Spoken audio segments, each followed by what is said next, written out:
사사기 두 번째 시간입니다. 여러분, 사사기 하면 이것만 꼭 기억하십시오. 그때 이스라엘의 왕이 없으므로 사람이 각각 그 소견에 오른 대로 행하였더라. 우리가 사사기 하면 이것만 꼭 기억하면 됩니다. 그때 이스라엘의 왕이 없었으므로 사람이 각각 그 소견에 오른 대로 행하였더라. 이게 사사기의 마지막 구절이자 사사기의 결론입니다. 그러면 질문하죠. 그때 이스라엘에 왕이 없었어요? 애굽에서 종살이하던 저 이스라엘 백성들을 애굽에서 끄집어내고 홍해를 갈라 그 쪼개진 홍해 사이로 건너게 하시고 광야를 지나게 하시고 요단강을 건너게 하시고 가나안 땅에 들어가게 하시고 가나안의 모든 7 족속과 싸워 이기게 하시고 그리고 그 가나안 땅을 이스라엘 12지파에게 기업으로 나눠주신 분이 누군데요? 하나님이시죠. 하나님이 그때부터 지금까지 계속해서 이스라엘의 왕으로 계셨단 말입니다. 그럼에도 불구하고 이스라엘은 그때에 그 약속의 땅에 살 때에 이스라엘의 왕이 없으므로 사람이 각각 그 소견에 오른 대로 행하였더라. 저들 삶에 저들의 모든 인생 가운데 하나님을 왕으로 하나님을 주인으로 모셔야 하는데 그거 싫다는 거예요. 그거 싫고 우리는 우리 마음대로 내 마음대로 살고 싶다라는 거예요. 그래서 사사기 내내 이 사사기가 저와 여러분에게 하는 질문이 뭐냐면 누가 왕이냐? 누가 주인이냐?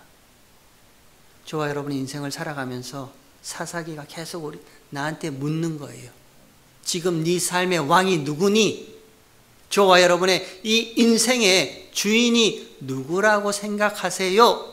사사기가 묻는 거예요. 하나님께서 첫사람 아담과 하와를 창조하셨습니다. 그리고 에덴 동산을 만드셨죠. 그리고 그 에덴 동산에서 하나님이 이렇게 말씀하십니다. 동산의 모든 실과는 너희 임의대로 먹되 동산 중앙에 있는 선과 악을 알게 하는 나무의 열매는 먹지 마. 그렇게 말씀하세요. 그러면 하나님께서 먹지 말라는 그 말씀을 지키는 것이 선이에요. 그게 하나님 앞에서 선한 일을 행하는 거예요. 하나님이 인생들로 하여금 하나님 앞에서 선한 일을 행하게 하기 위해서 이 인생을 창조하셨다. 그 선한 일이 다른 게 아니에요. 하나님이 그것 먹지 마 하면 먹지 않는 자리를 꼭 지키고 있는 것. 그게 선한 일이에요. 그럼에도 불구하고 쳐다본즉 보암직도 모금직도 지혜롭게 할 만큼 탐스럽기까지 해서 우리가 저것 먹고 하나님 자리에서 하나님처럼 선과 악을 구별하는 자 되자. 그래서 먹어버리죠. 아니 그게 뭐 나쁜데요? 그게 뭐 나쁜 일이에요?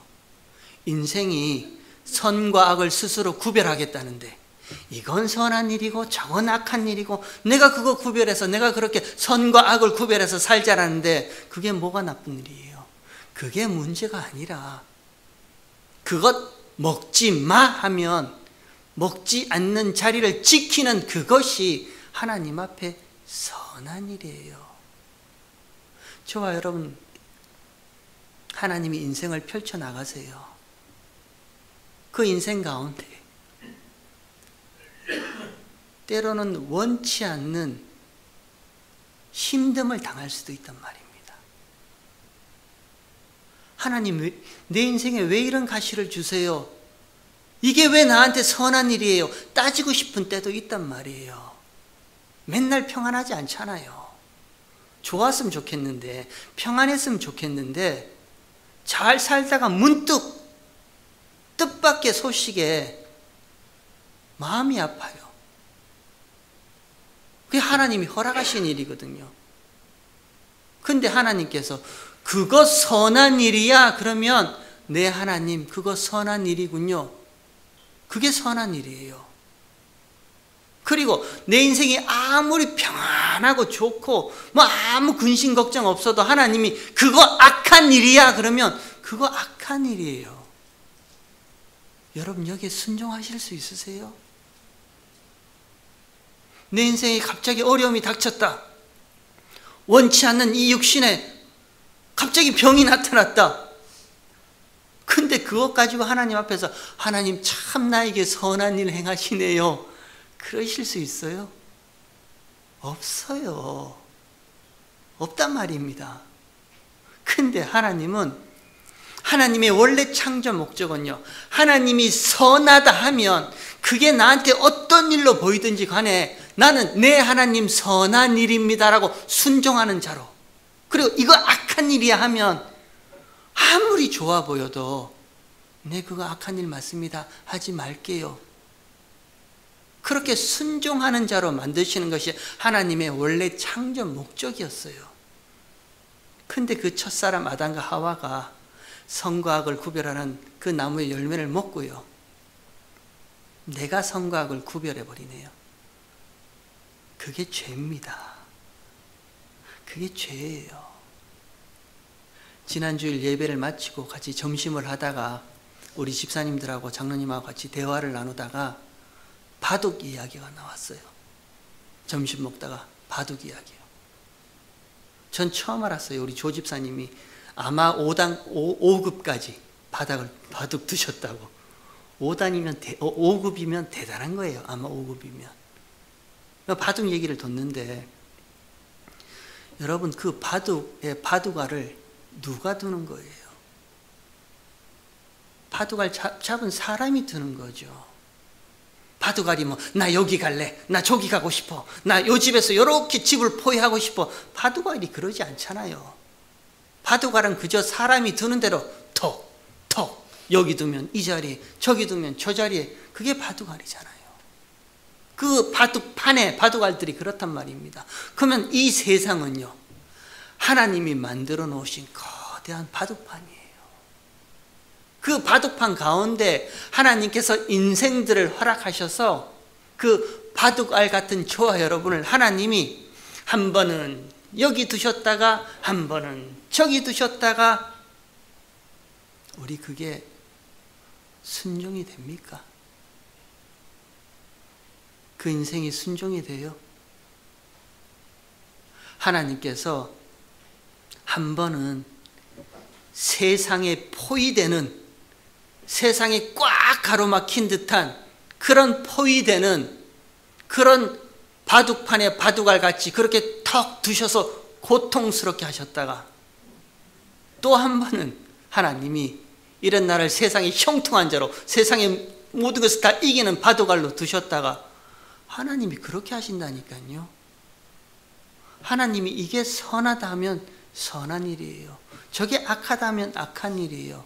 그 바둑판에 바둑알 같이 하나님이 두시는 곳마다 인생이 아멘, 하나님 감사합니다, 아멘. 그게 하나님의 창조 목적입니다. 하나님은 그런 인생을 만들고 싶어 하시는 거예요. 구원요? 구원, 다른 게 구원이 아닙니다.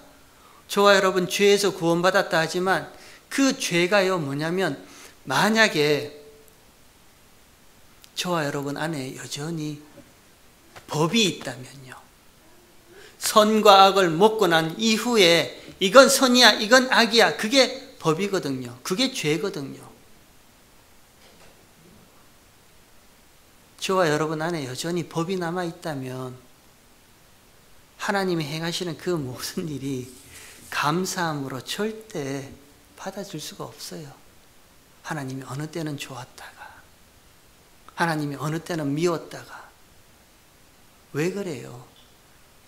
여러분 그러지 않나요? 사람 관계도 그렇지 않습니까? 어떤 때는 이 사람이 좋았다가, 어떤 때는 이 사람이 참 미웠다가. 어제 제가 제 아내한테 그런 말도 했거든요. 농담 삼아서. 당신 숨 쉬는 것까지 싫다, 이렇게 농담했더니 무한코 화를 내는 거예요. 그냥 두고 보라 하면서. 늘상 마음이 좋을 수는 없어요. 왜 그래요? 내 속에 여전히 법이란 게 존재하고 있단 말입니다. 이렇게 사람이 이렇게 살아야지, 사람이 저렇게 살아야지. 그 법이 여전히 존재하는 한 항상 내가 판단하고 내가 구별해요. 저 사람 딱 보니까 이런 사람 같아. 저 사람 딱 보니까 좋은 사람 같아.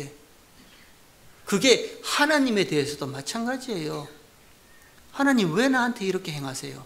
하나님 왜 나한테 이런 가시를 두세요? 우리가 막 판단한단 말입니다.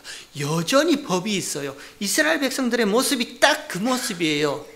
하나님께서 애굽에서 꺼내서 홍해를 건너서 광야를 지나서 요단강을 지나서 가나안 모든 족속을 다 쳐서 멸해서 전쟁에 승리한 이후에 그 가나안 땅을 기업으로 얻고 그 가나안 땅에 살고 있음에도 불구하고 이들 가운데는 여전히 그 속에 법이 있기 때문에 그 모습이 그때 이스라엘에는 왕이 없으므로 사람이 각각 그 소견에 옳은 대로 행하였더라. 딱 그 모습이에요. 그런 이스라엘 백성들을 하나님께서 어떻게 끌고 가시는가? 그 이야기를 사사기가 이렇게 그려내고 있는 거예요. 그 이야기의 첫 번째가 사사기 1장에서 특이한 장면이 두 가지가 등장합니다. 그 특이한 장면 두 가지가 뭐냐면 첫 번째는요, 이스라엘 백성들이 하나님께 묻습니다. 누가 먼저 올라가서 싸울까요? 이렇게 물어요. 그때 하나님이 유다가 먼저 올라가라 이렇게 말씀하세요. 여러분, 우리가 이런 성경을 읽으면서요, 이런 장면에서 질문이 나와야 돼요. 이스라엘 백성들이 누가 먼저 올라가서 싸울까요? 이렇게 질문하는데, 아니 그 전쟁은 끝나지 않았습니까? 전쟁은 다 끝났잖아요. 이미 가나안을 정복했잖아요. 이미 요단을 건너서 가나안에 있는 모든 7족속을 다 쳐서 멸하고 다 끝났잖아요. 근데 무슨 전쟁이 남아있다고 누가 올라가서 싸울까요? 왜 이렇게 물어보는 거예요? 가나안 정복 전쟁은 끝이 났어요. 그러나 아직 남아있는 잔당들이 있단 말입니다. 남아있는 잔당들이 있어요. 이 장면을 우리가 쉽게 이해하려면 우리에게 익숙한 6.25 전쟁을 생각하면 됩니다. 1950년에 발발한 그 6.25 전쟁이 1953년에 휴전협정으로 전쟁이 끝났습니다. 이미 전쟁은 끝났어요. 그럼에도 불구하고 그 이후로 계속 전투가 있었죠. 저기 어디 지리산, 저기 어디 태백산, 계속 싸움이 있었죠. 누구와 싸웠는데요?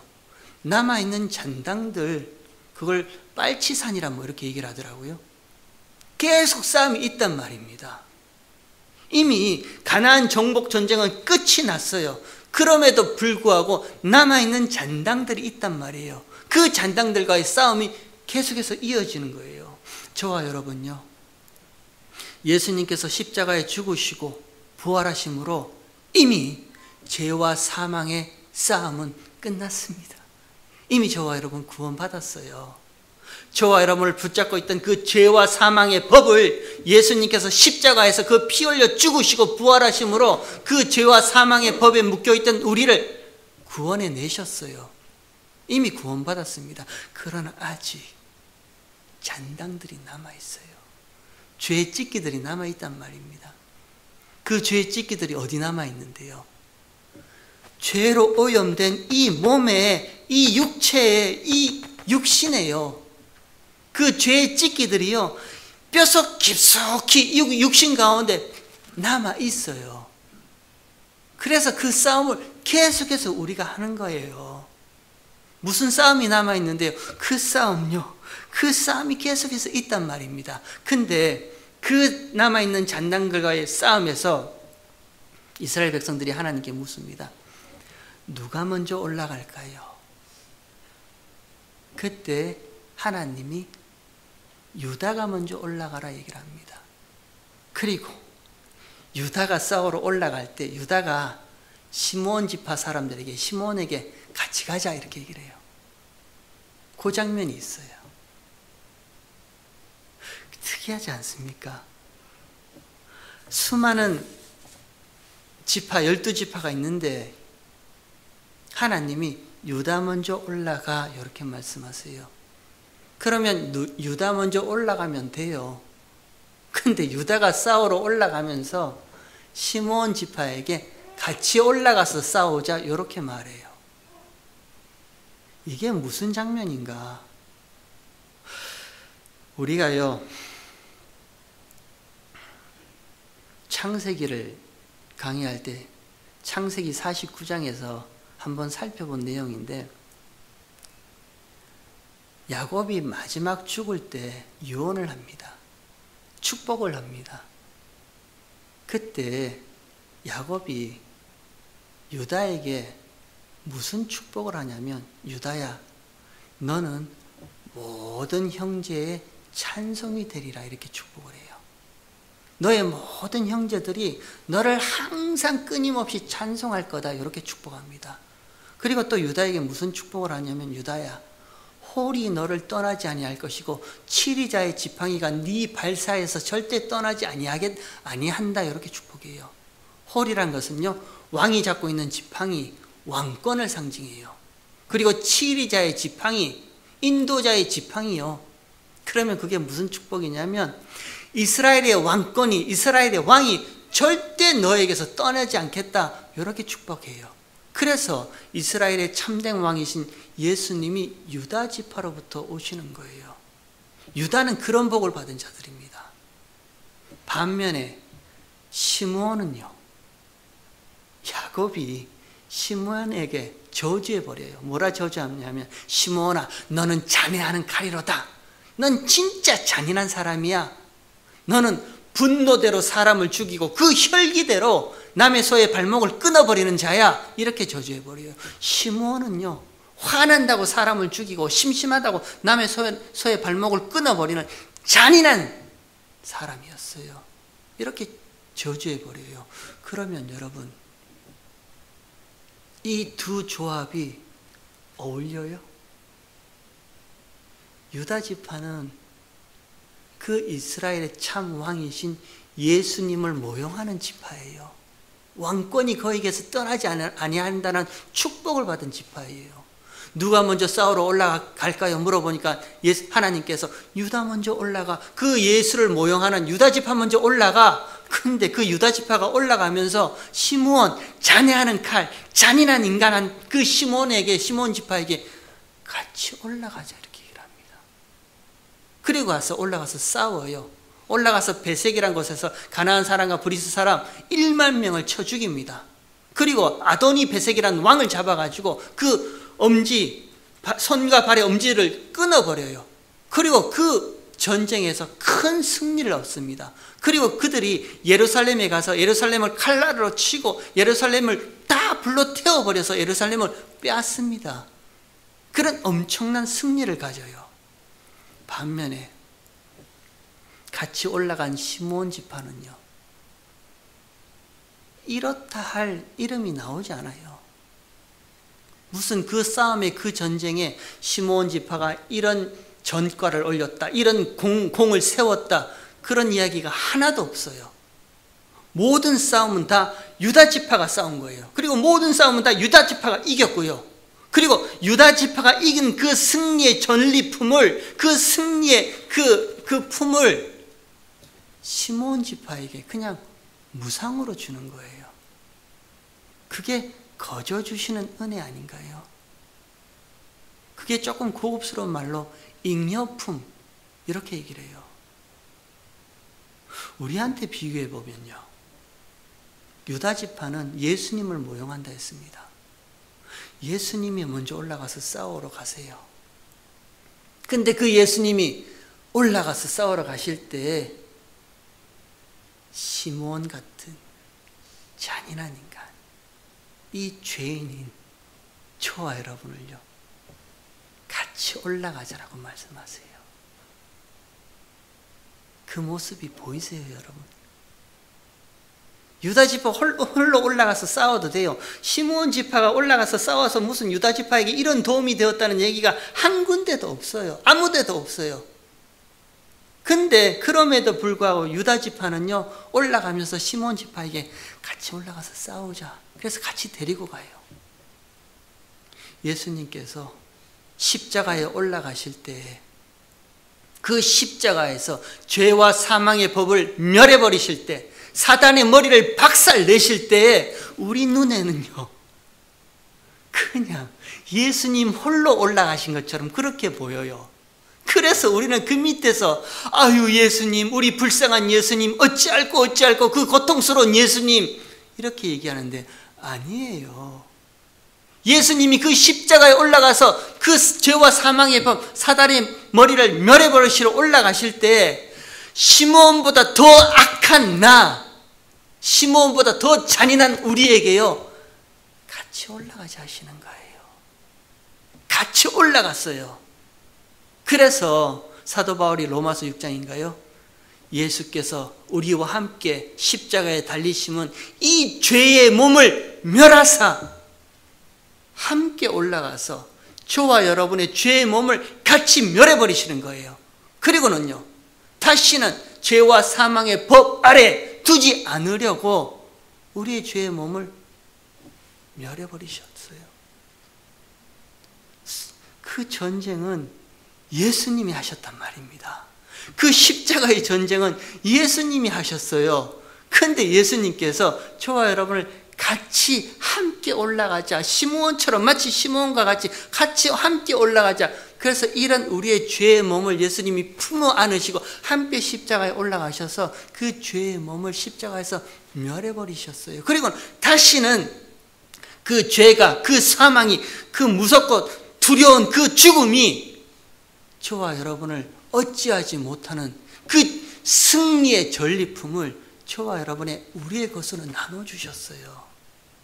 그 모습이 사사기 1장에서 유다 지파가 올라가면서 전쟁에서 싸움하면서 시몬 지파에게 같이 올라가자, 그런 모습으로 보여주고 있는 거예요. 저와 여러분이 한 것 아무것도 없습니다. 뭐 죄와 싸워 이긴다고요? 우리가 죄와 싸워 이긴다고요? 한번 싸워보십시오. 저와 여러분이 직접 그 죄란 것과 한번 싸워 이겨보십시오. 이길 수 있으면 이겨보십시오. 내 마음 하나 다스리지 못하는데요. 내 감정 하나 어찌할지 모르는데요. 누가 조금만 툭 건들면 욱 하고 나오는 이 감정 하나 내가 어찌할지 모르는데 우리가 어떻게 그 지독스럽게 우리를 붙잡고 있는 죄와 그 사단과 싸워 이긴단 말이에요. 우리는 절대 못 이깁니다. 그럼에도 불구하고요, 그 남아있는 전쟁, 이 죄와 죄의 찢기들과의 남아있는 전쟁, 여전히 영이신 예수님이 먼저 올라가서 싸우시는 거예요. 먼저 올라서 싸우시는데 예수님이 홀로 가셔서 싸우시는 것이 아니라 항상 예수님은 그 싸움을 할 때마다 항상 저와 여러분에게 같이 가자, 같이 가자. 유다가 시몬 지파에게 같이 올라가자는 말을 한 것처럼 영이신 예수님이 항상 저와 여러분에게 같이 가자 이렇게 말씀하세요. 그걸 어떻게 하는데요? 예수님이 같이 가자는 걸 우리가 어떻게 하는데요? 저와 여러분을 그 영적 전쟁터 같은 삶의 치열한 전쟁 앞에, 그 문제 앞에 두시면 예수님이 같이 올라오신 거예요. 그 예수님이 그 문제와 싸우시려고 같이 저와 여러분을 데리고 가시는 거예요. 그리고 그 예수님이 거기서 그 문제와 싸우시는 거예요. 그러면요, 예수님께서 그 싸움에서 승리하시죠. 이기시죠. 죄, 허물, 아픔, 질병, 슬픔, 눈물, 고통, 예수님이 다 이겨내신단 말입니다. 그 승리의 그 이기심을 하나님은 그 예수님에게 그 사랑을 부어주세요. 그러면 예수님께 부으신 그 하나님의 사랑이 예수님께서 차고 넘쳐서, 예수님으로부터 차고 넘쳐서 우리에게 흘러 넘치는 그게 잉여라는 거예요. 그게 잉여품이라는 거예요. 우리가 참 오해하는 게 이겁니다. 하나님은 사랑이십니다. 하나님은 당신을 사랑하십니다. 우리 거기에 너무 익숙하죠. 그래요, 하나님 이런 나를 사랑하는 거 맞아. 하나님은 나를 사랑하는 거 맞아.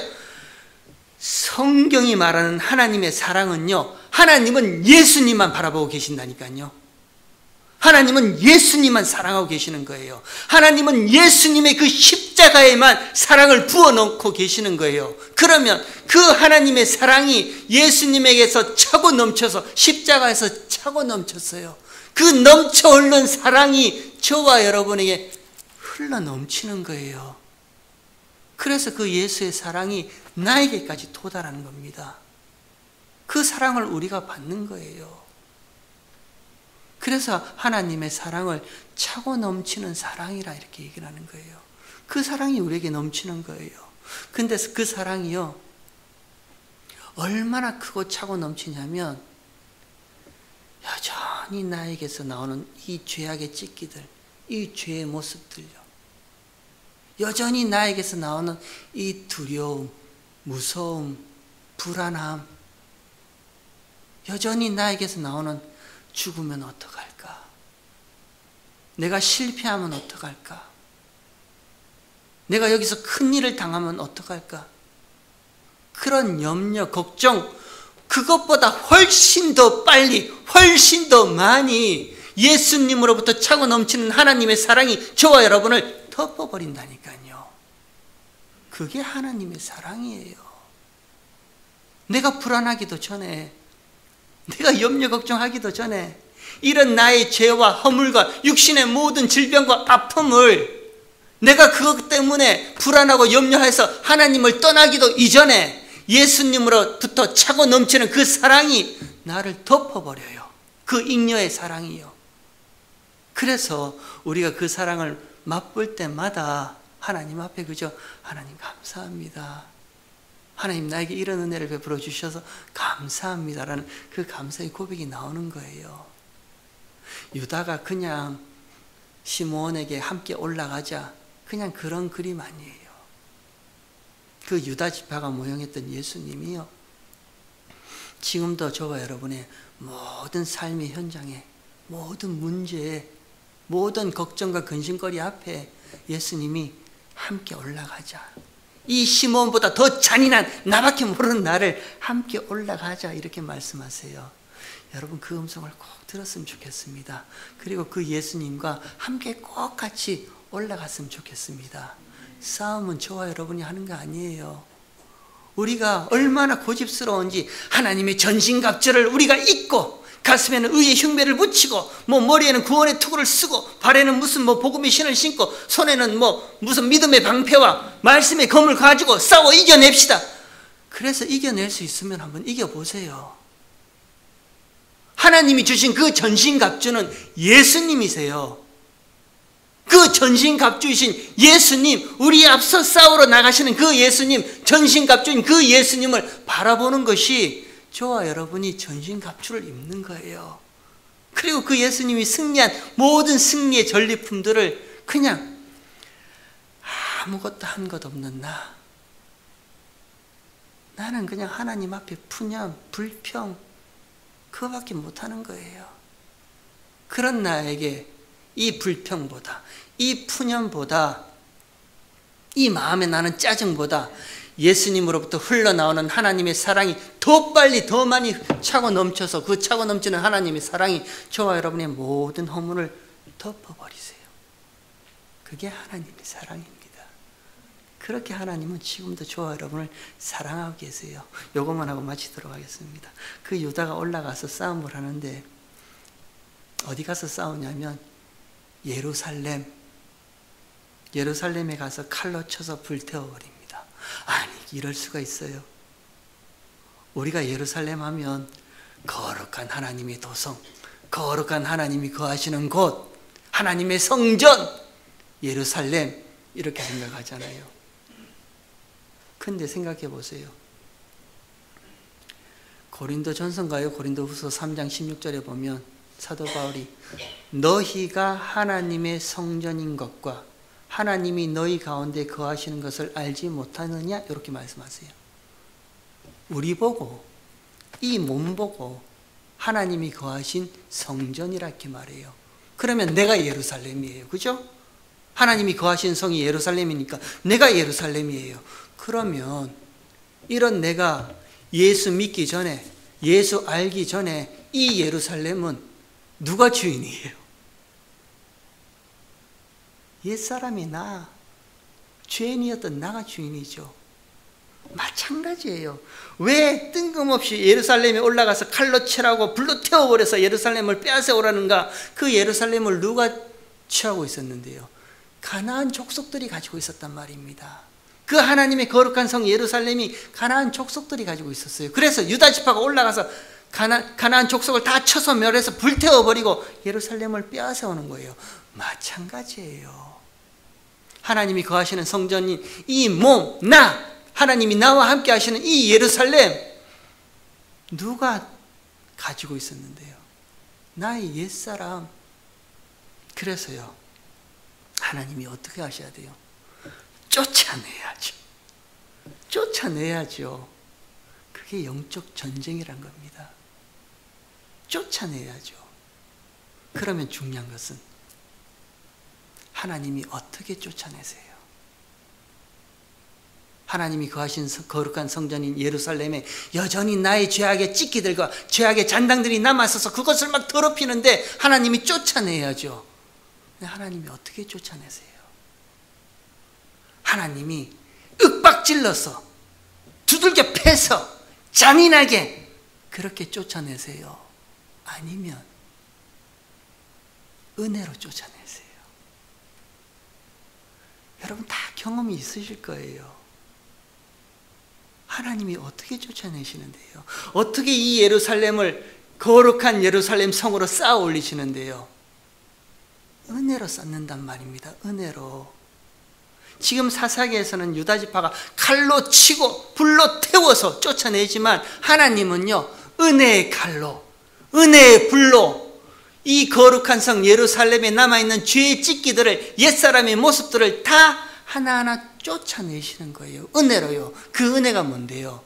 하나님 앞에서 나 같은 죄인 살리신 그 은혜요. 나 같은 죄인, 하나님 앞에서 이렇게 더럽고 추한 죄의 모습, 이 고집스러운 죄의 모습을 하나님이 하나님 앞에서 발가벗은 자로 하나도 낱낱 없이 다 폭로시켜버리는 거예요. 나를 하나님 앞에 고개 숙이게 만드는 거예요. 그러면요, 하나님, 이런 더럽고 추악한 나를 하나님의 그 차고 넘치는 사랑으로, 잉여의 사랑으로 부어서 덮어주심을 감사합니다. 그게 은혜죠. 그래서 그 은혜로, 날마다 은혜로 하나님께서 그 예루살렘 성, 하나님이 거하시는 이 성전인 이 예루살렘 성 나에게 죄의 찢기들을 하나님의 은혜로 하나 벗겨내시는 거예요. 그래서 다윗이요, 시편 51편에 다윗이 어떤 고백을 하냐면 주의 은혜로 이 예루살렘 성을 쌓게 해주세요, 이런 고백하는 거예요. 마지막 이것만 한번 보고 갈게요. 시편 한번 보십시오. 시편 51편 이것만 하고 마치도록 하겠습니다. 구약 성경 838면에 있습니다. 구약에 838면을 찾으시면 거기에 시편 51편이 있습니다. 시편 51편은요, 다윗이 범죄한 이후에 하나님 앞에 회개하며 부르는 노래예요. 1절에 하나님이여 주의 인자를 쫓아 나를 긍휼히 여기시며 주의 많은 자비를 쫓아 내 죄가를 도말하소서. 나의 죄악을 맑게 씻기시며 나의 죄를 깨끗게 제하소서. 하나님 앞에서 다윗이 범죄하죠. 그러면서 다윗은 그 죄를 숨기려고 그래요. 내가 뭐 잘못했는데, 내가 무슨 죄를 지었는데. 다윗이 그렇게 뻔뻔스럽게 해요. 그런 다윗을 하나님이 벌겨벗겨 버리는 거예요. 너의 죄가 이것이다라고 하나님이 벌겨벗겨 버리시는 거예요. 그때 다윗이 하나님 앞에 벌거벗은 상태로 하나님, 이 죄를 도말하소서, 이 죄를 우슬초로 주의 십자가의 피로 나를 정결케 하소서, 그 노래를 하는 거예요. 근데 거기에 마지막에 보면요, 18절에 보면 주의 은택으로 시온의 선을 행하시고 주의 은택으로 예루살렘 성을 싸우소서라고 고백합니다. 하나님이 거하신 거룩한 성 예루살렘은 하나님의 은혜로 쌓는 거군요 라고 다윗이 시편 51편에서 그렇게 얘기를 하는 거예요. 그 예루살렘은 은혜로 쌓아지는 거예요. 그럼 저와 여러분 하나님의 성전이라면서요, 이 몸이 하나님의 전이라면서요, 저와 여러분이 하나님과 함께 거하는, 동행하는 자라면서요. 그러면 하나님이 저와 여러분을 어떻게 쌓고 있다? 은혜로 쌓고 있는 거예요. 그 은혜가요, 다윗과 똑같아요. 나의 이 추함, 나의 이 더러움, 나의 이 부족함, 나의 교만함, 나밖에 모르는 이 고집스러움, 이걸 하나님 앞에서 하나님이 낱낱이 하나도 남김없이 그 속에 있는 패부까지, 그 욕심까지, 그 탐심까지 하나님이 다 발가벗겨 버리세요. 그때 비로소 저와 여러분이 하나님 앞에 얼마나 죄인 되었고 얼마나 악한 자였고 얼마나 시므온보다 더 잔해한 칼이었는 그런 자인 줄을 우리가 알게 되면요, 그때 하나님이 예수님에게 부어주신 그 사랑이 차고 넘쳐서, 그거를 에스겔서는 성전의 문지방에서 물이 흘러나온다 그렇게 표현하죠. 그게 예수님의 모습이에요. 예수님에게 부어주신 하나님의 사랑이 차고 넘쳐서 저와 여러분의 모든 허물과 모든 아픔과 모든 눈물을 덮어주세요. 그 은혜를 우리가 받는단 말입니다. 그리고 그 은혜로 말미암아 저와 여러분이 하나님 앞에 하나님이 거하시는 거룩한 성전으로 쌓아져 가고 계시는 중이에요.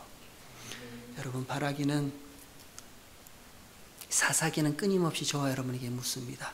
누가 주인이냐? 누가 왕이냐?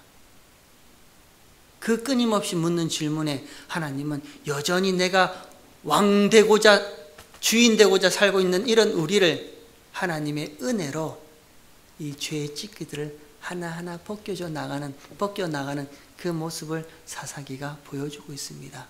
이번 한 주간도요, 하나님은 예수님만 사랑하세요. 그 예수님께 부어주신 그 사랑이 차고 넘쳐 흘러서 저와 여러분의 곳곳에 하나님의 사랑이 다 스며들 줄 믿습니다. 그 사랑으로 바라기는 한 주간 어떤 아픔이 있을지, 어떤 어려움을 만날지 저는 잘 모릅니다. 이 마음에 어떤 답답함이 있을지도 저는 잘 모릅니다. 그럼에도 불구하고 내 아픔보다 더 큰 하나님의 사랑이 그 예수로부터 차고 넘쳐서 저와 여러분을 덮어주실 줄 믿습니다. 그 은혜로 하나님의 자녀답게 세워지는 저와 여러분의 인생 되기를 주의 이름으로 축원합니다.